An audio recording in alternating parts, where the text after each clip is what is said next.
할렐루야. 오늘 예배에 참여하신 모든 성도님들의 삶과 가정마다 하나님의 크신 은혜와 평강이 함께 하시기를 주님의 이름으로 축원합니다. 오늘 치유의 신학의 제목은 왕의 신하에게 일어난 기적의 의미입니다. 본문은 요한복음 4장 46절부터 54절까지입니다. 저는 이 선교부를 담당하고 있는 박범규 목사입니다.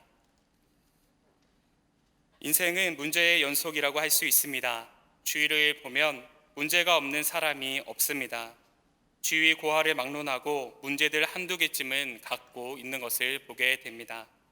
건강의 문제, 자녀의 문제, 또 경제적인 문제 등등 이 세상을 살아가며 피할 수 없는 것이 이 문제들인 것입니다. 특별히 우리의 삶에 갑작스럽게 찾아오는 어려움은 우리에게 상처를 줍니다. 우리는 이것을 고난이라고 부릅니다. 예상하지 못했기에 당혹스럽습니다. 그럼에도 우리가 감사할 수 있는 것은 이러한 고난을 이겨나갈 수 있는 힘을 우리에게 하나님께서 주셨다는 것입니다. 폴 틸립은 그의 책 고난에서 고난에 대해서 이렇게 설명합니다. 고난은 추상적이거나 이론적이거나 비인격적인 말이 아니다. 고난은 현실적이고 구체적이고 인격적이고 실제적이다. 성경은 고난의 개념이나 관념이 아닌 인간이 경험하는 생생한 현실로 제시한다. 성경은 고난을 애들로 말하거나 윤색하지 않으며 이 타락한 이 세상에서 인간이 경험하는 가혹한 현실을 축소하지 않는다. 성경은 고난당하는 사람에게 모든 것을 이해하시고 염려하시며 자신에게 도움을 구하기 바라실 뿐 아니라 언젠가는 모든 종류의 고난을 영원히 없애주겠다고 약속하시는 하나님을 제시한다. 바로 이런 사실 때문에 성경은 고난에 대해 매우 솔직하면서도 영광스러운 소망을 일깨운다라는 말을 했습니다. 고난은 우리로 하여금 하나님과의 깊은 교제를 이뤄가게 만드는 통로가 된다는 것입니다. 문제는 이 고난을 마주하는 우리가 이 고난에 대해서 어떻게 받아들이고 해석하느냐가 하는 것입니다. 오늘 우리가 만나는 요한복음의 말씀은 삶의 문제가 있는 이들을 찾아오신 예수님의 모습에 대해서 기록하고 있습니다. 2장에서는 포도주가 모자란 사람들을 만나주셨고 3장에서는 영생의 문제를 놓고 고민하는 니고데모를 만나주셨습니다. 또한 4장에서는 남편이 5이나 있는 사마리아 여인을 만나주셨습니다. 그리고 이들에게 닥친 문제들을 새로운 시각에서 바라볼 수 있는 관점으로 변화시켜 주셨습니다. 고난이 환난으로 그치지 않고 성장과 성숙을 이루는 발판으로 삼을 수 있는 그러한 눈을 열어주신 것입니다. 특별히 오늘 우리가 나누려고 하는 4장 하반절의 말씀은 왕의 신하의 아들을 고쳐주시는 장면을 기록하고 있습니다. 오늘 말씀을 통해서 왕의 신하의 아들을 고쳐주신 예수님의 모습에 대해서 나누며 영적인 교훈을 찾고 기도의 제목으로 삼고자 합니다. 첫째로 절망의 자리에서 기적이 일어납니다. 오늘 보면 47절의 말씀을 보면 그가 예수께서 유대로부터 갈릴리로 오셨다는 것을 듣고 가서 청하되 내려오셔서 내 아들의 병을 고쳐주소서 하니 그가 거의 죽게 되었음이라 라고 기록하고 있습니다. 지금 상황은 왕의 신하가 거의 죽게 된 상황입니다. 희망이 없는 때입니다. 인간적으로 할 수 있는 모든 방법들을 동원하였을 것입니다. 용하다고 하는 곳이 있으면 버선발로 뛰어갔을 것입니다. 하지만 그러한 모든 인간적인 노력은 아무런 결실을 맛보지 못하게 합니다. 그리고 그것으로 인하여서 아무것도 할 수 없다라는 무력감이 이 왕의 신하에게 찾아왔을 것입니다. 바로 그때 이 신하는 예수님에 대한 소식을 접하게 됩니다. 인간의 힘으로 해결할 수 없는 일들을 해결하실 수 있다라는 희망을 발견합니다. 이 아이의 아버지는 마지막 힘을 다해서 예수님께 이렇게 외칩니다. 49절의 말씀입니다. 신하가 이르되 주여 내 아이가 죽기 전에 내려오소서. 자신의 아들이 죽기 전에 내려오셔서 고쳐달라라고 구한 것입니다. 자신에게 닥친 어려운 상황 속에 찾아와 달라고 요청한 것입니다. 자녀가 죽을 고비를 맞이한 비통한 자리에 함께 해달라고 간절히 구한 것입니다. 이처럼 하나님의 구원은 절망의 자리에서 시작됩니다. 인간적인 노력으로 해결할 수 없다는 한계에 부딪히게 될 때에 하나님의 구원이 임하게 되는 것입니다. 인생의 환난을 경험한 사람이라고 한다면 우리는 이 사람을 제일 먼저 떠올릴 수 있습니다. 바로 요셉입니다. 요셉은 야곱이 노년에 얻은 아들이었습니다. 그래서 다른 아들보다 그를 더욱 사랑했습니다. 그에게만큼은 채색 옷을 지어 입힐 정도로 특별히 대했습니다. 그런데 어느 날 요셉이 꿈을 꿉니다. 밭에서 곡식단을 묶고 있었는데 형들의 단이 요셉의 단을 향해 절하는 꿈이었습니다. 뿐만 아니라 해와 달과 11별이 요셉에게 절하는 꿈을 꾸게 됩니다. 이러한 꿈을 꾸게 된 요셉은 천진난만하게 형들에게 찾아가서 내가 이러한 꿈을 꾸었노라 라고 말합니다. 가뜩이나 아버지의 사랑을 독차지하는 것을 탐탁치 않게 여겼던 형제들에게 이것은 요셉을 내쫓기에 아주 좋은 명분이 됩니다. 요셉의 형제들은 요셉을 구덩이에 던져버립니다. 그리고 애굽의 상인에게 팔아버립니다. 그의 고난이 거기에서만 끝났으면 참 좋겠는데 거기에서 멈추지 않았습니다. 이제는 종살이를 하게 됩니다. 게다가 보디발의 가정에서 종으로 있을 때에도 보디발의 아내의 유혹을 피해 도망쳤다가 감옥에 갇히게 됩니다. 그곳에서 요셉은 자신에게 일어난 일들에 대해서 회고하였을 것입니다. 왜 나에게 이러한 일들이 일어나게 되었는지, 하나님께서 주신 꿈으로 인해 일어난 이 모든 사건들에 대해서 원망하였을 것입니다. 더 이상 회복할 수 있으리라는 희망을 찾아볼 수 없는 그 시점에서 철저하게 절망에 빠졌을 것입니다. 그러나 그때 하나님께서는 요셉을 건져 주십니다. 사람들의 눈에는 하나님께 버림받은 인생인 것 같이 보이지만 그때 하나님께서는 그를 가장 높은 곳으로 건져 주십니다. 그 이유에 대해서 성경은 아주 간단하게 말합니다. 창세기 39장 2절의 말씀을 보면 여호와께서 요셉과 함께 하심으로 그가 형통한 자가 되었다라고 기록합니다. 또한 창세기 39장 21절의 말씀을 보면 여호와께서 요셉과 함께 하시고 그에게 인자를 더하여사 간수장에게 은혜를 받게 하시매라고 말씀하고 있습니다. 요셉은 비록 절망의 자리에 있었으나 하나님께서 그럼에도 불구하고 나와 함께 하실 것이다 라는 믿음으로 낙심하지 않았다는 것입니다. 오히려 이 고난의 시간에 하나님과 함께함으로 절망의 자리에서 벗어나 하나님의 뜻을 증거하는 자의 삶을 살아가게 되었다는 것입니다.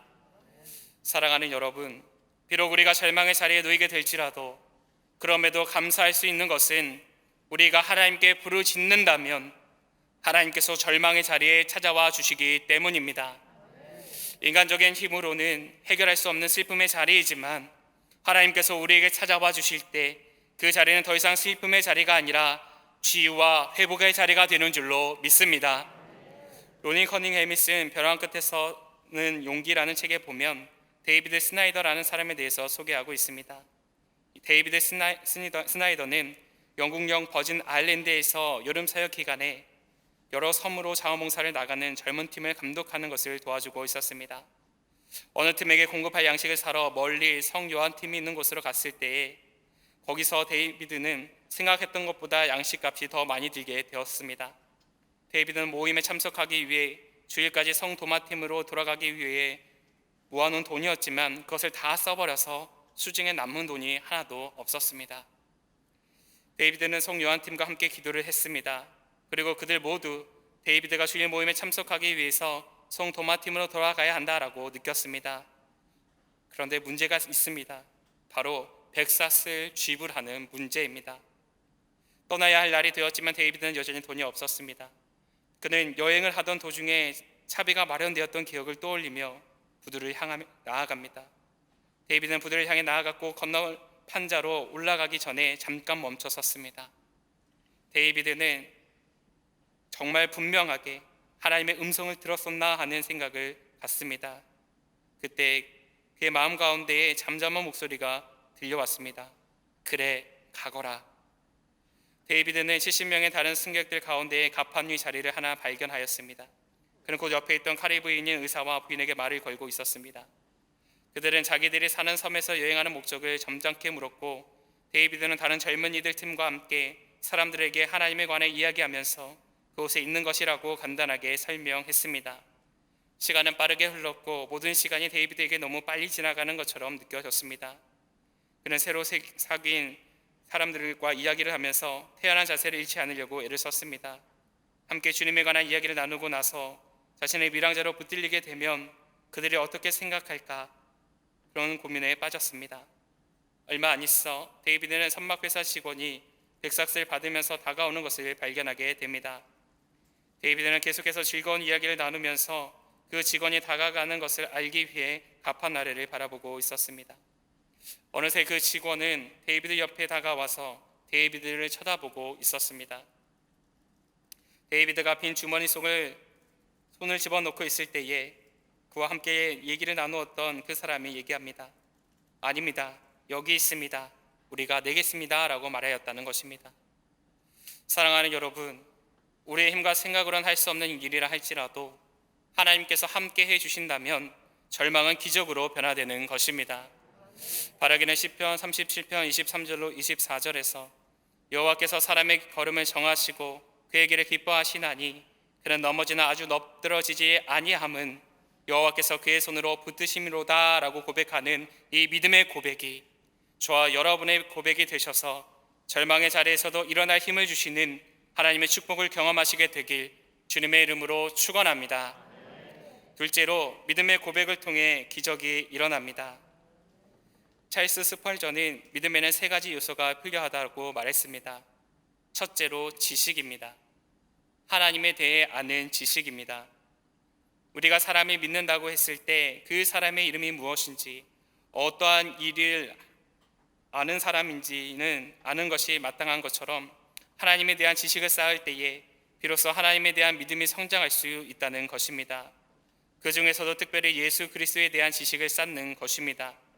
예수 그리스도께서 이 땅 위에 오신 목적과 그 일을 이루시기 위해 걸으신 삶의 족적들을 바라보게 될 때에 우리를 향한 하나님의 뜻과 사랑을 온전히 깨달을 수 있다는 것입니다.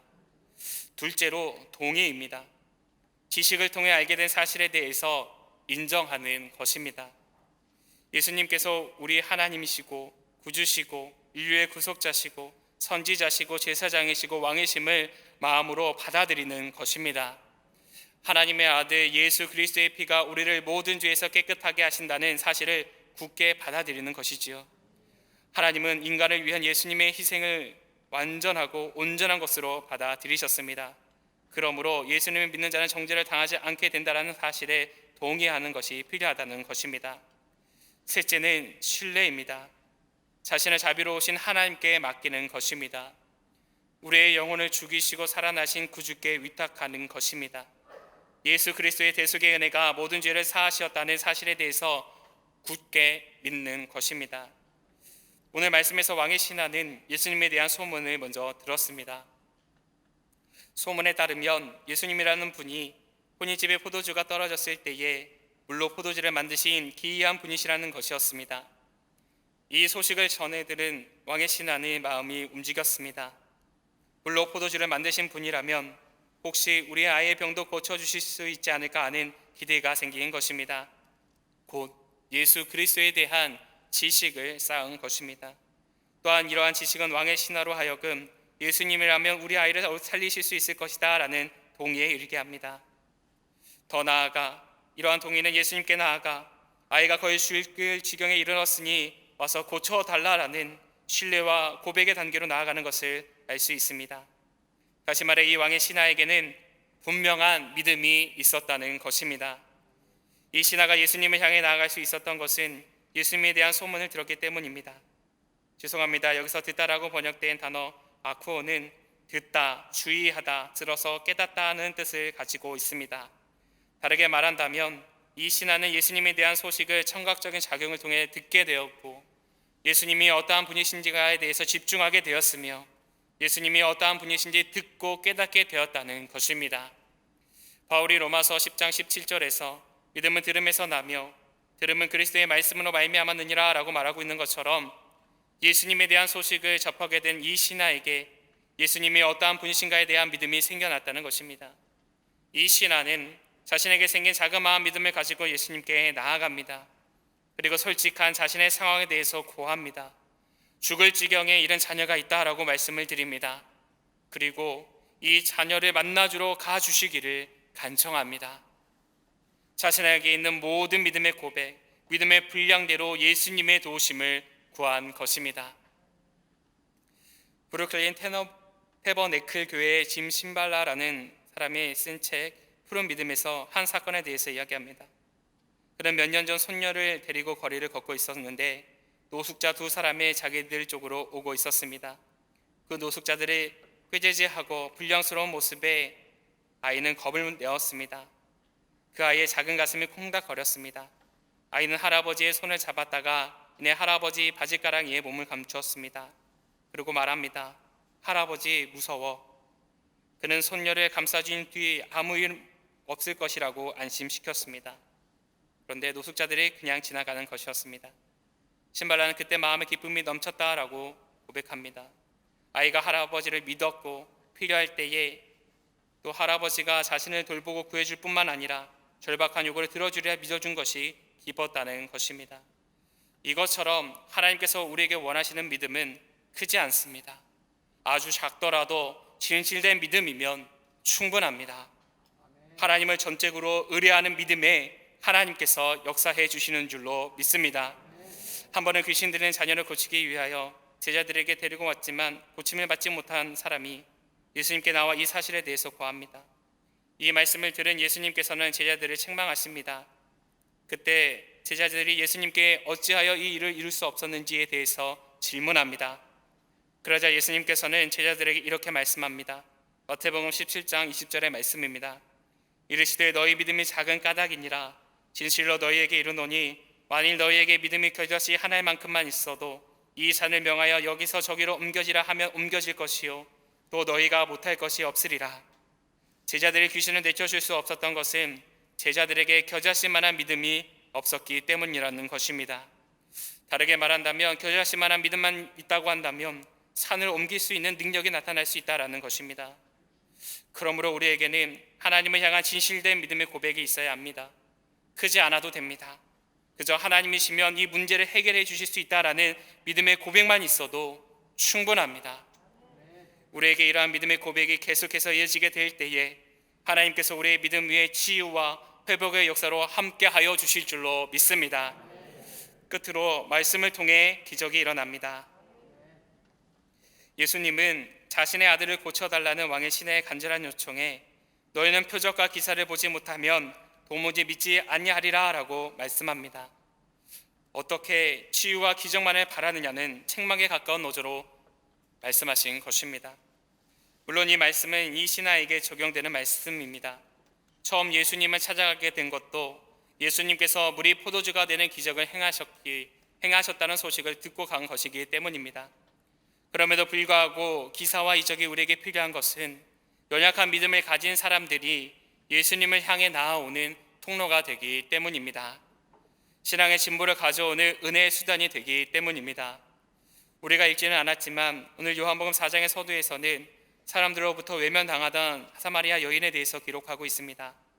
이 여인은 사람들의 눈을 피하여 정오의 뜨거운 태양이 내리쬐는 시간에 물을 깃기 위하여 나아옵니다. 그때 예수님께서는 이 여인에게 물을 주실 것을 요청하고 그 여인은 어떻게 유대인이신 선생님께서 자신에게 물을 달라라고 말합니다. 유대인들은 사마리아 사람들을 이방인보다 더 안 좋게 여겼습니다. 그러므로 자신에게 물을 달라 말씀하시는 예수님의 말씀에 어리둥절했던 것입니다. 그때 예수님은 내가 주는 물을 마시는 사람은 영원히 목마르지 않게 될 것이다 말씀해 주셨습니다. 그리고 이 여인은 예수님을 통해 그동안 갈급했던 심령 가운데에 채워주시는 하나님의 생명수를 경험하게 됩니다. 이 갈급함이 채워지게 되자 이 여인은 이렇게 고백합니다. 요한복음 4장 41절로 42절입니다. 예수의 말씀으로 말미암아 믿는 자가 더욱 많아 그 여자에게 말하되 이제 우리가 믿는 것은 내 말로 인함이 아니니 이는 우리가 친히 듣고 그가 참으로 세상의 구주인 줄 알미라 하였더라 라고 기록하고 있습니다. 처음 예수님을 만났을 때 이 여인은 예수님을 그저 선생님이라고 생각했습니다. 그러나 예수님과의 대화를 통해서 예수님이 어떠한 분이신지 알게 되었고 예수님이 참 그리스도이심을 증거하는 삶으로 변화된 것을 알 수 있습니다. 이것처럼 기적을 경험한다고 하는 것은 결코 나쁜 일이 아닙니다. 아직 하나님과의 인격적인 만남이 이루어지지 않았을 때에는 기사와 이적을 통해서 하나님을 만나야 합니다. 그러나 중요한 것은 그것에만 의존해서는 안 된다는 사실입니다.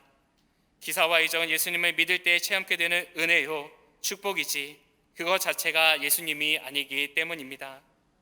그래서 예수님은 이 신하에게 강력하게 물어보신 것입니다. 지금 내가 바라보고 있는 것은 기적이냐 아니면 나이냐 라는 질문을 왕의 신하에게 던지신 것입니다.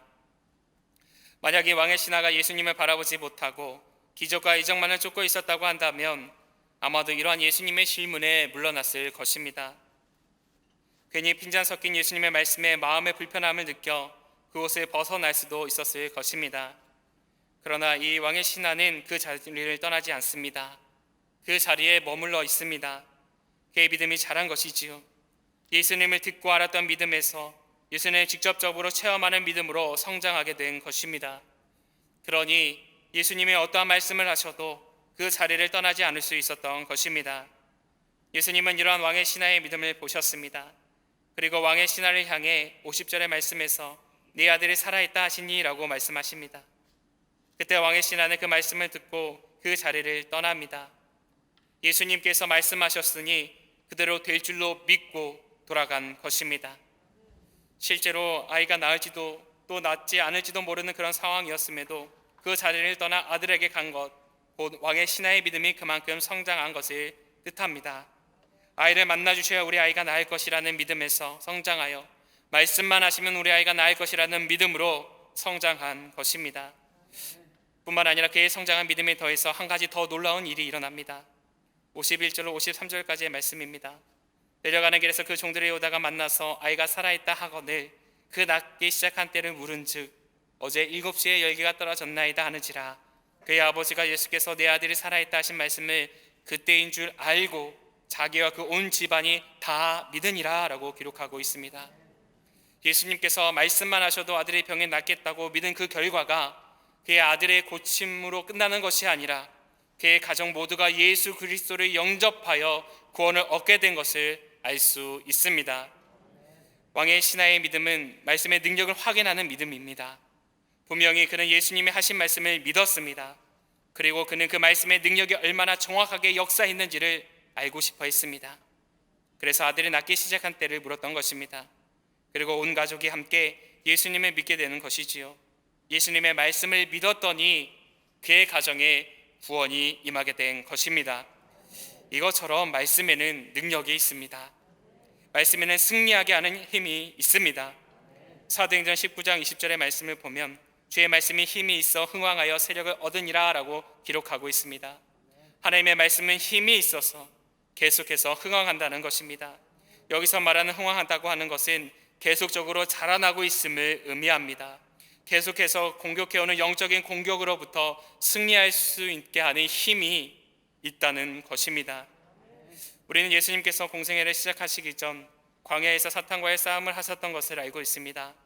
그리고 그 과정에서 예수님은 하나님의 말씀의 권위를 가지고 모든 영적인 공격으로부터 승리할 수 있음을 우리에게 보여주셨습니다. 우리가 이들과 인간적인 힘으로 인간의 지혜로 싸울 때에는 결코 이길 수 없는 싸움이지만 말씀이신 하나님을 의지하며 나아가게 될 때에 우리가 이길 수 있다는 사실을 알려주신 것입니다. 또한 말씀에는 치유하는 능력이 있습니다. 시편 107편 20절의 말씀을 보면 그가 그의 말씀을 보내어 그들을 고치시고 위험한 지경에서 건지시는 도다라고 기록하고 있는 것을 보게 됩니다. 하나님의 말씀에는 우리를 온전케 하실 뿐만 아니라 위험한 지경에서도 건져주신다는 것입니다. 말씀이신 예수님께서 이 땅에 오신 목적도 우리의 죄를 담당하사 우리로 죄에 대하여 죽고 의에 대해 살리시기 위해 또한 채찍에 맞으시고 고초를 당하신 것입니다. 우리를 죄에서 회복시키시고 죄로 인해 깨져버린 하나님의 형상을 회복하게 하시기 위해 말씀이신 하나님께서 오신 것임을 우리에게 알려주신 것입니다. 또한 말씀에는 구원하는 능력이 있습니다. 예수님께서는 진리를 알지는 진리가 너희를 자유케 하리라 라고 말씀해 주셨습니다. 우리가 하나님의 말씀 가운데 거하게 될 때에 우리의 삶의 모든 자리에서 일어나는 어려움들을 헤쳐나아갈 수 있는 능력을 소유하게 될 것이라 말씀해 주신 것입니다. 그래서 히브리서 기자는 히브리서 4장 12절에서 하나님의 말씀은 살아있고 활력이 있어 저희 날선 어떤 것보다 예리하여 혼과 영과 및 관절과 골수를 찔러 쪼개기까지 하며 너 마음의 생각과 뜻의 판단이 하나니라고 말씀하며 매 순간 우리에게 찾아오는 문제들을 말씀 안에서 판단할 수 있는 능력을 주신다라고 말하고 있는 것입니다. 하나님의 말씀이 우리를 구원의 길로 들어서게 하는 창구라는 사실을 기억하라라는 것이죠. 사랑하는 여러분, 하나님의 말씀은 기적을 이루십니다. 하나님의 말씀은 우리의 삶을 변화시키고 영원한 생명의 길로 걸어가게 하여 주십니다. 그러므로 우리는 늘 하나님의 말씀 앞에서 서야 합니다. 말씀으로 무장이 되어 있어야 하는 줄로 믿습니다. 바라기는 오늘 왕의 신하가 예수님의 말씀을 듣고 그대로 될 줄 믿고 나아갔을 때에 그의 삶에 기적이 일어나고 예수님을 믿어 구원에 이르게 된 것처럼 저와 여러분의 삶 속에서 말씀으로 찾아와 주신 예수님을 굳게 신뢰하셔서 우리의 삶에 그리스도를 믿어 기적이 나타나고 구원의 역사가 이루어지는 놀라운 은혜와 축복을 경험하시게 되길 주님의 이름으로 축원합니다.